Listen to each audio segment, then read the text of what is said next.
بسم اللہ الرحمن الرحیم۔ میں شروع کرتا ہوں اس اللہ کے نام کے ساتھ جس کی رحمت بے پناہ ہے، جس کی عنایت ہمیشہ کے لیے ہے۔ قرآن مجید اپنے بارے میں خود اس کا تقاضا کرتا ہے کہ ہم اس کو جب بھی پڑھیں غور و فکر اور تدبر کے ساتھ پڑھیں، اس کو سمجھ کے پڑھیں اور ہدایت پانے کی غرض سے پڑھیں۔ ساتھ ہی ساتھ قرآن مجید میں آپ کو جا بجا اللہ کے ان چنے ہوئے بندوں کا ذکر ملتا ہے جنہیں ہم پیغمبر کہتے ہیں۔ ظاہر ہے کہ یہ ذکر بہت سی اور وجوہات کے علاوہ اس مقصد کے لیے ہے کہ ہم ان کے احوال، ان کی سیرت کو پڑھ کر اپنے اندر، اپنے کردار میں وہ مطلوب تبدیلیاں لائیں کہ جو اللہ تعالیٰ چاہتا ہے کہ ہمارے اندر آئیں، جس کے نتیجے میں ہمارا اخلاق، ہمارا ایمان، ہمارا دین بہتر ہو، مضبوط ہو۔ ان پیغمبروں کے بیانات میں سے ایک شاندار بیان یوسف علیہ السلام کا قصہ ہے کہ جس کو قرآن مجید نے خود احسن القصص بیان کیا، بہترین قصہ۔ اس کے بہترین ہونے کی کئی پہلو ہیں، ان میں سے ایک پہلو اہم یہ بھی ہے کہ مکی دور میں جس موقع پر یہ قصہ بیان ہو رہا تھا، نبی اکرم صلی اللہ علیہ وسلم اور آپ کے ساتھیوں کو اس واقعے کے بیان کے ذریعے سے اللہ تعالیٰ نے یہ رہنمائی بھی فرمائی کہ آپ سے پہلے بھی پیغمبر آئے اور وہ بھی اسی طرح کے حالات سے گزرے کہ جس طرح کے حالات سے آپ گزر رہے ہیں، اور یہ بھی بتایا کہ جیسے بالآخر مختلف مراحل سے گزر کے مشکلات، تکالیف، صبر آزما مراحل سے گزر کے وہ کامیابی تک پہنچے، اسی طرح سے آپ کا اختتام، انجام بھی انشاءاللہ کامیابی ہی پر منتج ہوگا۔ قصہ جیسے قرآن مجید میں بیان ہوا ہے اس کو انسان اپنی زبان میں ادا تو نہیں کر سکتا، لیکن مختصر جو اس کا احوال ہے وہ یوں بیان کیا جا سکتا ہے کہ یوسف علیہ السلام کے 11 بھائی تھے، ان میں سے ایک سگے تھے، باقی 10 سوتیلے تھے۔ یوسف علیہ السلام یعقوب علیہ السلام کے بیٹے تھے۔ انہوں نے اپنے والد کو اپنا ایک خواب سنایا کہ میں 11 ستاروں کو اور چاند کو اور سورج کو اپنے آگے سجدہ کرتے ہوئے دیکھتا ہوں۔ والد صاحب نے ان کے اس خواب پر ان کو یہ مشورہ دیا کہ وہ اس کو اپنے دوسرے بھائیوں کو بیان نہ کریں، اس لیے کہ وہ حسد کرتے تھے، تو وہ مزید اس سے ان کی حسد کی آگ مشتعل ہوگی اور نقصان پہنچانے کی کوشش کریں گے۔ پھر یہ ہوا کہ بھائیوں نے آپس میں یہ طے کیا کہ یہ بڑا مسئلہ ہے کہ ہم 10 بھائی ہیں الگ ماں سے اور ایک مضبوط جتھا ہیں، لیکن عجیب بات یہ ہے کہ والد صاحب کی توجہ یوسف جو ہم سے چھوٹے ہیں ان کی جانب ہے، تو آؤ کیوں نہ ان کا قصہ تمام کر دیا جائے۔ چنانچہ انہوں نے مشورہ کیا اور بالآخر ایک بھائی کا مشورہ غالب آ گیا کہ بجائے اس کے کہ ان کو قتل کیا جائے، ان کو بہانے سے کنویں میں پھینک دیا جائے۔ بہانہ بنایا کہ ہم ان کو لے جا رہے ہیں پکنک منانے، اور پھر انہوں نے اپنے منصوبے کے مطابق ان کو کنویں میں پھینکا اور جھوٹ موٹ کا بہانہ بنایا کہ ہم تو اصل میں دوڑ کر رہے تھے، اتنے میں بھیڑیا نے آ کے ان کو نگل لیا۔ کنویں میں نہ جانے کتنا عرصے وہ رہے، لیکن اس کے بعد ایک قافلہ آیا اور اس میں وہ شخص کے جو پانی کے لیے ذمہ دار ٹھہرایا گیا تھا، اس نے اپنا ڈول ڈالا، اور جب اس کو اس نے اٹھایا اپنی طرف کھینچا تو کیا دیکھتا ہے کہ ایک پیارا سا بچہ ہے کہ جو چلا آ رہا ہے۔ قافلے والوں نے اس کو ایک مال کے طور پر لیا، اور جب وہ مصر گئے تو مصر کے بازار میں ان کو ایک تھوڑی ہی قیمت میں پہ بیچ دیا۔ مصر کے جس شخص نے ان کو خریدا وہ وہاں کا کوئی اہم سرکاری افسر تھا.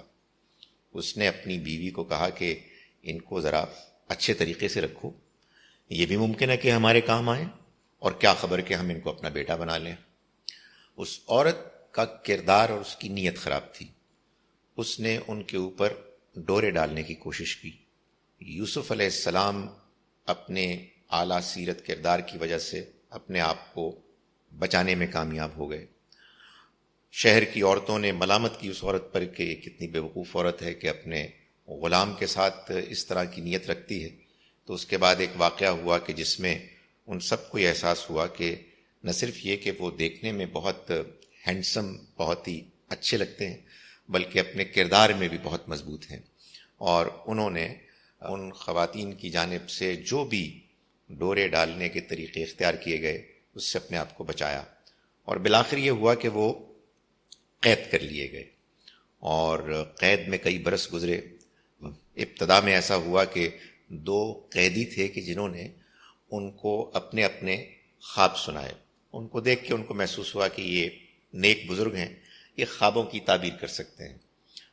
تو جب انہوں نے خواب سنائے تو یوسف علیہ السلام نے ان دونوں کے خواب کی تعبیر ان کو بیان کی، اور ان میں سے ایک کے بارے میں یہ بتایا کہ یہ تو اب سولی پہ چڑھ جائے گا، اور دوسرا آزاد ہو کے اپنے بادشاہ کی خدمت کرے گا. جن کے بارے میں یہ خیال تھا کہ وہ آزاد ہوگا، ان کو یوسف علیہ السلام نے فرمایا کہ تم اپنے بادشاہ سے جا کے کہنا کہ ایک شخص بغیر وجہ کے قید کیا گیا ہے. وہ بھول گئے، اور اس کے بعد یہ ہوا اللہ کی قدرت کے مطابق کہ بادشاہ نے ایک عجیب و غریب خواب دیکھنا شروع کر دیا کہ 7 گائیں ہیں جو موٹی تازی ہیں، جو 7 دبلی پتلی گاؤں کو نگل رہی ہیں.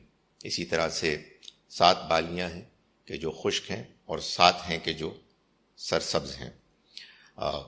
بادشاہ کے درباریوں نے کہا کہ ایسے ہی پریشان خواب ہے، آپ اتنے سیریس کیوں ہو رہے ہیں؟ بادشاہ کنونسڈ نہیں تھا. چنانچہ اس موقع پر اس شخص نے، بادشاہ کے خادم نے کہ جو قید رہا تھا، اسے یاد آیا کہ اوہو، مجھے تو ان بزرگ نے کہ جنہوں نے میرے خواب کی تعبیر بتائی تھی یہ بھی کہا تھا کہ بادشاہ سے ذکر کرنا. تو اس نے اپنے بادشاہ سے کہا کہ میں آپ کو اس خواب کی تعبیر بتانے کا انتظام کرتا ہوں، مجھے بھیجیے اس جیل کی طرف تاکہ میں ان بزرگ سے بات کروں. یوسف علیہ السلام نے اس خواب کی تعبیر بھی پیش کی، اور اس خواب میں جو ایک تجویز تھی اس کو بھی بیان کیا. بادشاہ واز کنونسڈ. اس نے کہا کہ یہ تو بہت صحیح بات تم نے بتائی ہے، تو تم ان کو لے کے آؤ میرے پاس.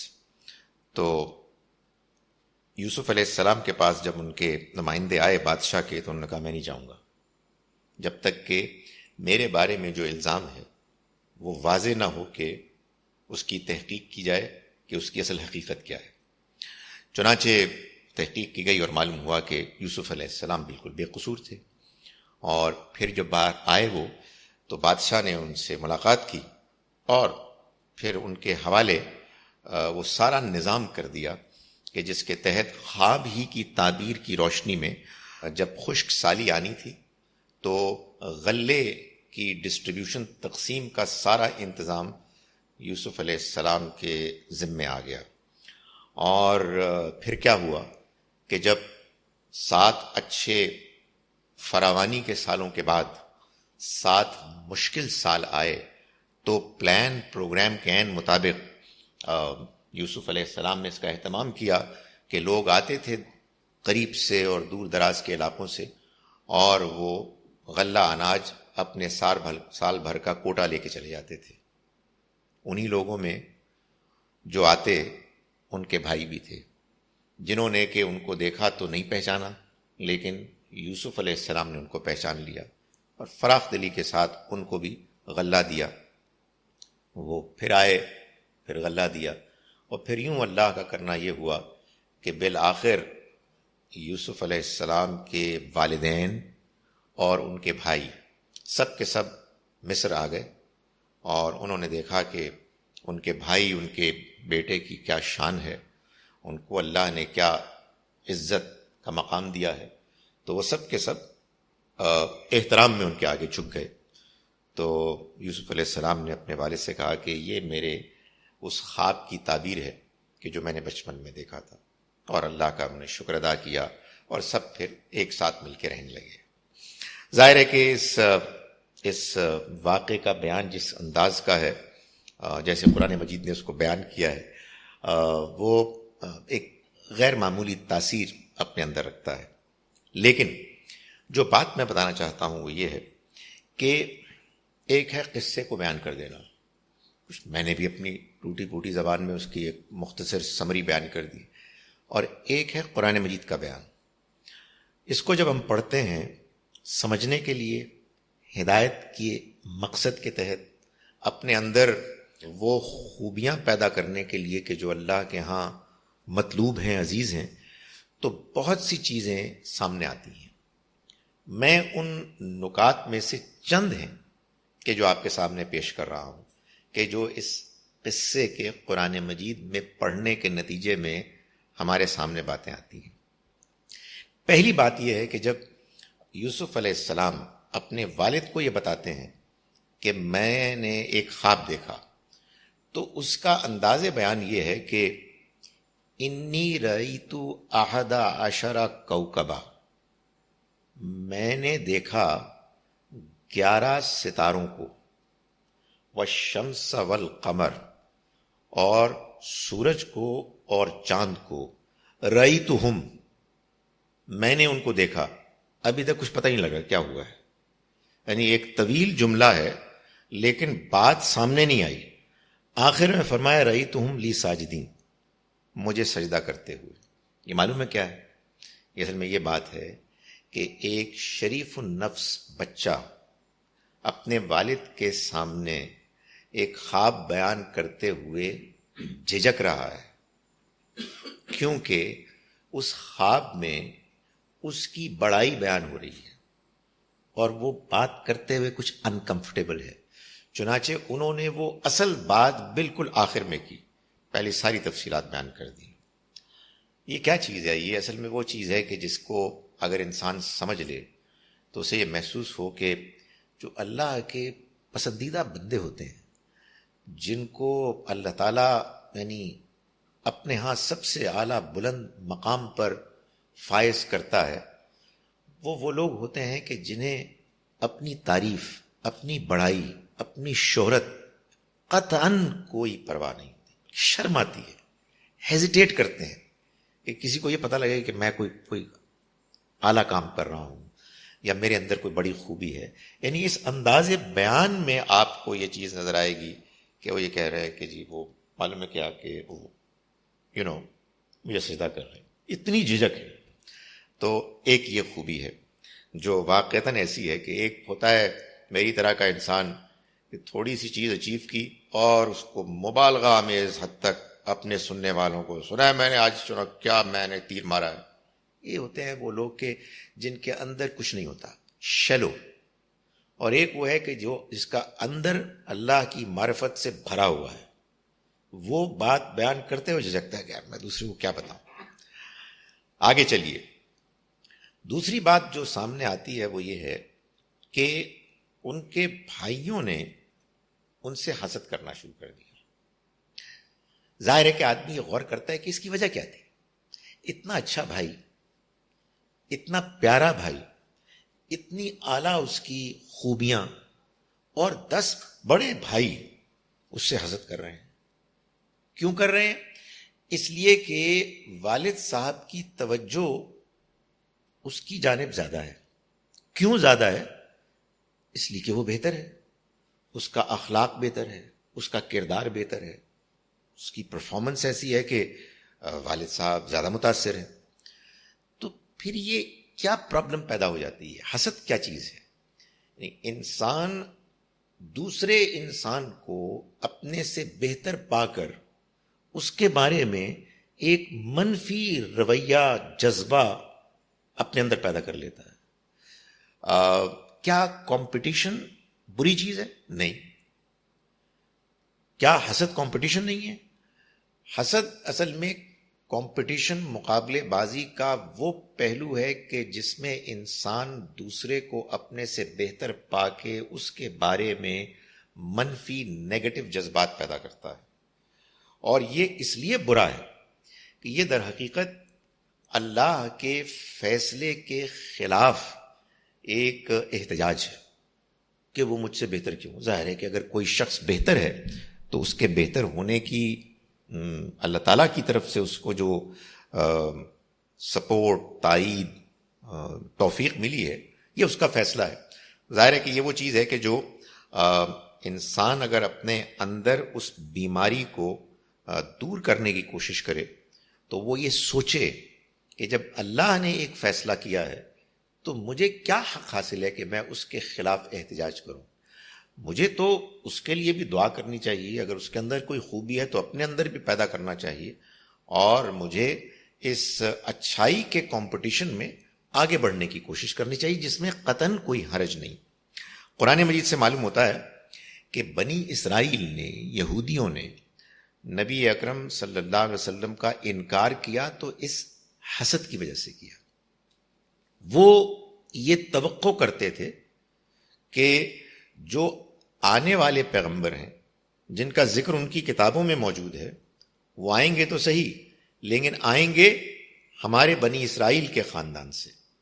اگرچہ کہ اللہ کا وعدہ ابراہیم علیہ السلام کی اولاد میں سے تھا، اور ظاہر ہے کہ ابراہیم علیہ السلام کی اولاد میں جہاں بنی اسرائیل ہیں وہاں بنی اسماعیل بھی ہیں. تو قرآن مجید کے الفاظ ہیں کہ انہوں نے انکار کیا بغین ان ینزل اللہ علی من یشاء من عبادہ، اس بغض کی وجہ سے کہ اللہ نازل کرتا ہے اپنی آیات کو، اپنے پیغام کو جن پر چاہتا ہے اپنے بندوں میں سے. آپ اللہ کے فیصلے کے خلاف احتجاج کر رہے ہیں. یہ پرابلم ہے حسد کے ساتھ کہ اللہ نے کسی کا انتخاب کیا ہے اور آپ اس انتخاب پر نہ صرف یہ کہ مطمئن نہیں ہیں بلکہ اس کے بارے میں منفی جذبات رکھتے ہیں اور منفی اقدامات کرتے ہیں. اس سے آگے چلیے تو ایک اور بڑی امپورٹنٹ چیز جو اس سورہ مبارکہ کے واقعے میں آتی ہے وہ یہ ہے کہ یوسف علیہ السلام کو ان کے بھائیوں نے اندھے کنویں کے تہہ میں پھینک دیا. دنیا میں آئے دن واقعات ہوتے ہیں جن کو جب ہم پڑھتے یا سنتے ہیں بہت پریشان ہوتے ہیں، اور یقیناً آدمی کا پریشان ہونا سمجھ میں آتا ہے کہ یہ اتنی ٹریجڈیز، اتنے مظالم، اتنی زیادتیاں کیوں ہوتی ہیں. اتنے لوگ ہیں کہ جو طاقتور ہیں، ویل پلیسڈ ہیں، ویل کنیکٹڈ ہیں، اور دوسرے ہیں کہ جو کمزور ہیں، ولنریبل ہیں، بے بس ہیں، اور ان کو ایکسپلائٹ کیا جاتا ہے. تو ظاہر ہے ایک اس کا جواب تو یہ ہے کہ اصل فیصلہ تو آخرت میں ہوگا. لیکن آدمی پھر بھی کہتا ہے کہ دنیا میں تو بہت زیادتی ہو رہی ہے. تو اللہ تعالیٰ نے فرمایا کہ جب یوسف کو پھینکا جا رہا تھا تو ظاہر ہے کہ آپ سوچئے کہ ایک بچہ ہے، بے بسی کا عالم ہے، اندھیرے کنویں میں اس کو پھینکا جا رہا ہے، اور اللہ تعالیٰ کا ارشاد ہے کہ ہم نے اس پر وحی کی اور یہ کہا، فرشتے کے ذریعے سے کہلوایا، لَتُنَبِّئَنَّهُمْ بِأَمْرِهِمْ هَذَا، تم لازماً ان کو بتاؤ گے ان کے اس معاملے کے بارے میں، اس فیصلے کے بارے میں، وَهُمْ لَا يَشْعُرُونَ، اور ان کو اس کا شعور بھی نہیں ہوگا. یعنی ان کے اطمینان کے لیے اللہ تعالیٰ نے عین اس وقت کہ جب وہ بے بسی کے عالم میں تھے بظاہر، اللہ تعالیٰ نے ان کے اندر ایک ایسا اطمینان پیدا کر دیا کہ دیکھو یہ جو کچھ بھی ہو رہا ہے ڈونٹ وری اباؤٹ اٹ، ہمیں معلوم ہے، اور آئندہ وہ واقعہ بھی ہونے والا ہے کہ جب تم سرخرو ہوگے، تم کامیاب ہوگے اور ان کو بتاؤ گے کہ تمہیں معلوم ہے تم نے میرے ساتھ کیا کیا تھا، اور ان کو اس کا اندازہ بھی نہیں ہوگا. اس سے معلوم ہوتا ہے کہ لوگوں کے ساتھ کیا ہو رہا ہے ہم اس کے ظاہر کو دیکھتے ہیں، لیکن لوگوں کے اندر اللہ تعالیٰ کی طرف سے اطمینان کا کیا اہتمام کیا جا رہا ہے یہ ہم نہیں جانتے. اللہ نے اگر اس دنیا کو امتحان کی جگہ بنایا ہے تو اللہ تعالیٰ کے ہاں یہ ممکن نہیں ہے کہ وہ بندوں کے معاملے میں کوئی ایسا فیصلہ کرے کہ جو فیصلہ سر تسر زیادتی پر مبنی ہو. آخرت میں تو انسان کے ساتھ یقیناً پورا انصاف ہوگا، لیکن اس دنیا میں بھی اللہ تعالیٰ اپنے فیصلوں کے ذریعے سے لوگوں کو ایسا اطمینان، سکون، ان کی ڈھارس کے لیے ایسا بندوبست کر دیتا ہے جس کو میں اور آپ نہیں دیکھ سکتے، اس لیے کہ ہم کسی کے دل میں تو نہیں جھانک سکتے۔ آگے چلیے تو ایک اور چیز سورہ مبارکہ کے بیان میں آتی ہے کہ اللہ تعالیٰ نے ایک بات بیان کی کہ جب اس مصر کے سرکاری افسر کی بیوی نے یوسف علیہ السلام پر ڈورے ڈالے اور ان کو برائی کی طرف دعوت دی، قرآن کے الفاظ ہیں وَلَقَدْ ہَمَّتْ بِهِ، اس نے ان کا ارادہ قصد کیا، وَهَمَّ بِهَا، اور وہ بھی ارادہ کرتے، لولا ارّا برہان ربی، اگر وہ اپنے رب کی ایک برہان، ایک نشانی نہ دیکھ لیتے۔ آگے فرمایا اللہ تعالیٰ نے اسی طرح سے ہم اپنے بندوں کو برائی سے بچا لیتے ہیں۔ اس پر جب آدمی غور کرتا ہے تو یہ محسوس ہوتا ہے کہ انسان کمزور ہے، دنیا کی زندگی ایک امتحان ہے، دنیا میں بعض اوقات ایسے حالات بھی آ جاتے ہیں کہ جس میں انسان کی کمزوری ایکسپوز ہو سکتی ہے، انسان اپنے اخلاق کو بہتر سطح پر برقرار رکھنے میں ناکام ہو سکتا ہے، مگر اللہ تعالیٰ اپنے بندوں میں سے بعض کے لیے یہ اہتمام کرتا ہے کہ جبکہ ان کی کمزوری کے سامنے آ جانے کا موقع تھا، اللہ تعالیٰ ان کو بچا لیتے ہیں۔ کیوں بچا لیتے ہیں؟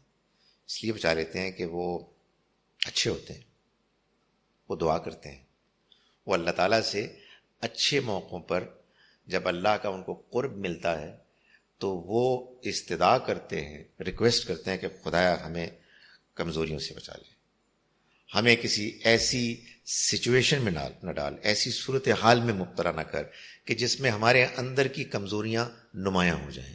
تو جب آپ ڈھیروں دعائیں کرتے ہیں، جب آپ اپنے آپ کو عام حالات میں اچھا رکھتے ہیں تو اللہ تعالیٰ آپ کا بھرم رکھتے ہیں۔ کمزوری ہر ایک کے اندر ہے، یعنی کتنی بڑی بات ہے کہ اللہ تعالیٰ نے اپنے پیغمبر کے بارے میں فرمایا کہ وہ بھی ارادہ کرتے اگر وہ نہ دیکھ لیتے اپنے رب کی طرف سے برہان۔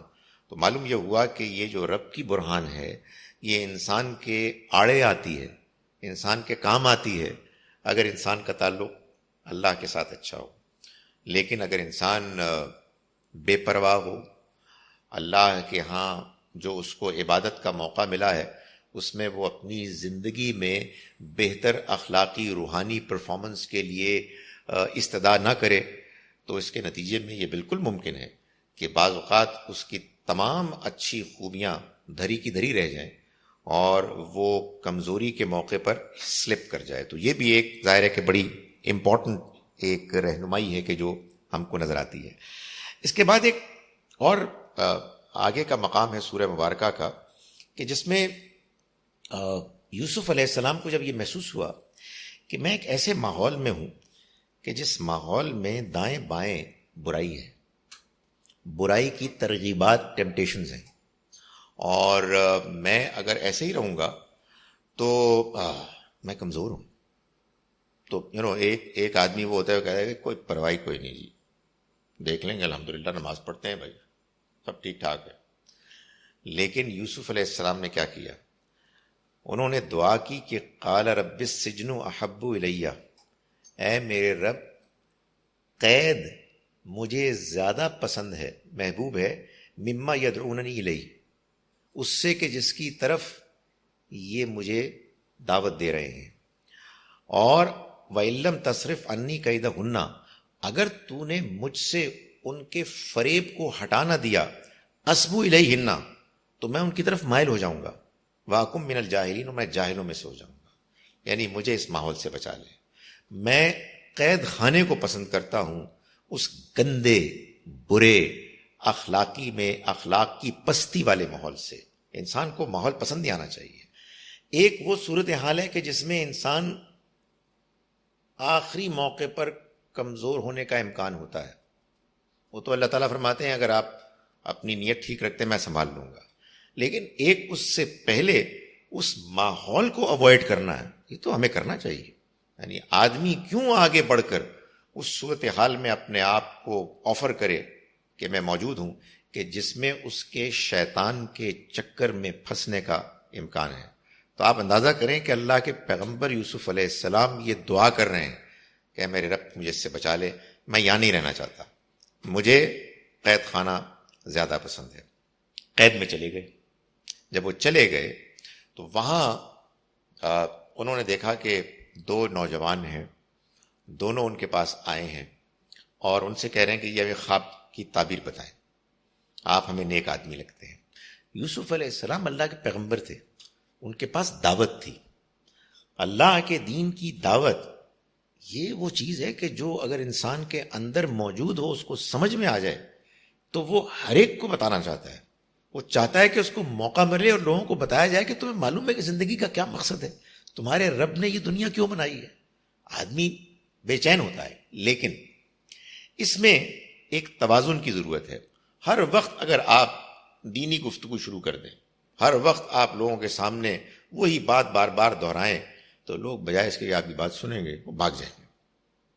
یوسف علیہ السلام نے دین کی دعوت کی حکمت کا ایسے مظاہرہ کیا کہ انہوں نے کہا کہ دیکھو بھائی، تم خواب کی تعبیر جاننا چاہتے ہو نا، میں تمہیں بتا دوں گا۔ تمہیں معلوم ہے وہ جو کھانا آتا ہے نا دوپہر کو، وہ کھانا نہیں آئے گا کہ میں اس سے پہلے تمہارے خوابوں کی تعبیر بتا چکا ہوں۔ ڈونٹ وری، میں تمہیں زیادہ بور نہیں کروں گا۔ اب میری بھی ایک بات سن لو۔ اور پھر انہوں نے اللہ کے دین کی دعوت، توحید خالص کی دعوت ان کے سامنے پیش کی۔ کہنے کا مقصد یہ ہے کہ جب انسان کو کسی کے سامنے اللہ کے پیغام، اللہ کے دین کی بات کرنی ہو تو ایسا ماحول بنائے کہ لوگوں کی دلچسپی ہو، لوگ اس کی طرف مائل ہوں، ورنہ لوگوں کا موڈ کچھ اور ہے، وہ کچھ اور کرنا چاہتے ہیں، اور آپ نے ایک تقریر رٹی ہوئی ہے اور آپ اس کو سنائیں گے تو یہ پیغمبروں کے دین کے پہنچانے کا طریقہ نہیں ہے۔ اور ظاہر ہے کہ یوسف علیہ السلام کی مثال اس میں بے مثال ہے، بہت بہت ہی غیر معمولی ہے۔ اس کے بعد ایک اور واقعہ ہوتا ہے، وہ قیدی کے جو اس نے جینا تھا وہ چلا جاتا ہے، بھول جاتا ہے، کئی برس گزر جاتے ہیں، اور پھر بادشاہ خواب دیکھتا ہے، اس کی ضرورت ہے، اور وہ نمائندہ آتا ہے ان کے پاس اور یہ کہتا ہے کہ آپ مجھے اس خواب کی تعبیر بتائیں۔ بغیر تردد کے، وداؤٹ اینی ہیزیٹیشن، انہوں نے خواب کی تعبیر بتا دی۔ بھائی آپ کے پاس کوئی خیر ہے، آپ کے پاس کوئی اچھائی ہے، اللہ نے آپ کو کوئی علم دیا ہے، اللہ نے آپ کو کوئی ٹیلنٹ دیا ہے، اس پہ کنجوسی کرنے کی ضرورت ہے۔ انہوں نے اس کو بیان کر دیا، کوئی کنڈیشن نہیں دی لگائی۔ امیجن کریں کئی برسوں سے وہ قید میں تھے اور ناجائز طریقے سے، مگر اس نے کہا جی کہ بادشاہ کہہ رہا ہے کہ اس خواب کی تعبیر کیا ہے۔ انہوں نے اس خواب کی تعبیر بغیر کسی تردد کے ان کے سامنے بیان کر دی۔ بڑی بڑی غیر معمولی چیز ہے۔ یہی چیز ہے کہ جو انسان کے اندر پیدا ہونی چاہیے، کوئی بھی ہے، کوئی دوست ہے، کوئی دشمن ہے، کوئی ہے، آپ اس کو خیر دینے کا آپ کے پاس کوئی موقع ہے، خیر دیجیے۔ انسان کے لیے اس سے زیادہ کوئی بڑی شرف کی بات نہیں ہے کہ آپ دوسروں کو ہیلپ آؤٹ کریں اس چیز سے کہ جو اللہ نے آپ کو وافر دی ہے۔ اس کے بعد بادشاہ کی طرف سے ان کو پیغام آیا کہ آپ آئیے۔ امیجن کئی برسوں سے وہ قید ہیں، بادشاہ کہتا ہے کہ آپ آزاد ہیں۔ انہوں نے کہا میں نہیں آؤں گا، پہلے میرے بارے میں جو الزام ہے اس کی تحقیق کی جائے۔ میں ایسے اپنی ریپوٹیشن کو ایٹ سٹیک کر کے باہر آ جاؤں کہ لوگ کہے کہ بادشاہ کے ساتھ تعلق کی وجہ سے یہ شخص آزاد ہو گیا ہے، جبکہ معلوم نہیں وہ کیا کر کے آیا ہے۔ انہوں نے کہا میں نہیں آؤں۔ کمال ہے، یعنی اس سب کے باوجود اس کے بارے میں ایک بڑی خوبصورت حدیث بھی ہے۔ نبی صلی اللہ علیہ وسلم کے اندر جو تھی نا انکساری، آپ نے فرمایا کہ اللہ بھلا کرے میرے بھائی یوسف کا، اس کو موقع ملا اور باہر پھر بھی نہیں آئے۔ حضور فرماتے میں ہوتا تو میں آ جاتا۔ یعنی آپ نے تعریف میں یہ فرمایا کہ وہ کتنے عظیم انسان ہیں کہ انہوں نے اپنے آپ کو روک دیا، بادشاہ کی دعوت پر نہیں آئے۔ لیکن آگے کیا ہوتا ہے؟ آگے یہ ہوتا ہے کہ تحقیقات ہوتی ہیں اور وہ عورت اور دوسری عورتیں مان لیتی ہیں کہ جی وہ بالکل شریف النفس انسان تھے، ان کے اندر کوئی خامی نہیں ہے، یہ ہم ہی تھیں کہ ہم نے ان کو برائی کی طرف پکارا اور انہوں نے اپنے آپ کو بچا لیا. یہ سب جب ان کے سامنے ہوا تو میرے جیسا کوئی کمزور انسان ہو تو پھولے نہ سمائے، تقریریں شروع کر دے. دیکھا تم نے میرا کیا کردار تھا. یوسف علیہ السلام نے کیا فرمایا؟ وہی جو آپ کو معلوم ہے، ایک پارہ وہاں سے شروع ہوتا ہے، وما ابرئ لنفسی. دیکھو بھائی، میں بھی اپنے نفس سے کوئی بری نہیں ہوں. ان النفس لامارۃ بالسوء. نفس تو انسان کو برائی کی طرف راغب کرتا ہے. یہ تو اللہ کی مہربانی ہے کہ اس نے مجھے بچا لیا. انکساری اور عاجزی اس موقع پر کہ جس موقع پر وہ بالکل اپنے اخلاقی برتری کے ہائٹ پر تھے. انہوں نے کہا نہیں، میں بھی انسان ہوں اور ایسا نہیں ہے، میں بھی برائی کی طرف مائل ہو سکتا ہوں. یہ تو اللہ ہی ہے کہ جو بچانے والا ہے. یہ بھی ایک بہت بڑی خوبی کی چیز ہے کہ جو سامنے آئی. اس کے بعد ظاہر اور بھی بڑی تفصیلات ہیں، لیکن ایک جو بالکل آخری بات اس بیان میں آتی ہے وہ یہ ہے کہ جب وہ بھائی اور آئے اور انہوں نے کہا کہ ہمیں احساس ہو گیا کہ آپ ایک بہت اچھے بھائی ہیں اور ہم ہی نے آپ کے ساتھ زیادتی کی ہے، آپ پلیز ہمیں معاف کر دیں. تو یوسف علیہ السلام نے فرمایا کہ لا تثریب علیکم اليوم. آج تم پر کوئی بلیم نہیں، تمہارے اوپر کسی قسم کا کوئی الزام نہیں، اللہ تمہیں معاف کرے. یہ معاف کرنا، جب انسان کے پاس پورا موقع ہو کہ وہ بدلہ لے سکتا ہے، یہ اصل میں پیغمبروں کا کام ہے اور پیغمبروں کے ماننے والوں کا، کہ جن کو اللہ تعالیٰ اگر کوئی موقع دے تو معاف کریں. نبی اکرم صلی اللہ علیہ وسلم نے بھی بالکل یہی بات بیان فرمائی. فتح مکہ کے موقع پر جب مشرکین آپ کے پاس آئے اور آپ نے پوچھا کہ تمہارا کیا خیال ہے کہ میں تمہارے ساتھ کیا کرنے والا ہوں، تو انہوں نے فرمایا کہ آپ ایک شریف النفس انسان ہیں، ایک شریف النفس انسان کے بیٹے ہیں، ہم آپ سے خیر ہی کی توقع کرتے ہیں. تو آپ نے فرمایا کہ میں تمہیں وہی کہتا ہوں جو میرے بھائی یوسف نے اپنے بھائیوں کو کہا، لا تثریب علیکم اليوم. آج تم پر کوئی الزام نہیں ہے، تم آزاد ہو. ظاہر ہے کہ یہ بھی بہت بڑی چیز ہے. اس کے علاوہ 3 آیات کے ٹکڑے ہیں کہ جو اس پورے قصے میں جو کچھ بیان ہوا ہے اس کو کائنڈ آف سمرائز کرتے ہیں. یہ دیکھیں، یہ قرآن کا بیان اس طرح کا ہے، صرف واقعہ بیان نہیں ہوتا، اس میں خدا تعالیٰ کا اپنے بندوں کے ساتھ معاملہ کرنے کا جو طریقہ ہے، جو اصول ہیں، وہ بھی بیان ہوتے ہیں تاکہ انسان کو وہ بھی مستحضر ہوں، اس کو ایبزارب کرے اور زندگی گزارنے میں اس کو رہنمائی حاصل ہو. ان میں ایک آیہ مبارکہ کا ٹکڑا ہے کہ اللہ تعالیٰ نے فرمایا کہ من یتقی و یصبر. جو تقوی اختیار کرے گا اور صبر کرے گا، فإن اللہ لا یضیع اجر المحسنین.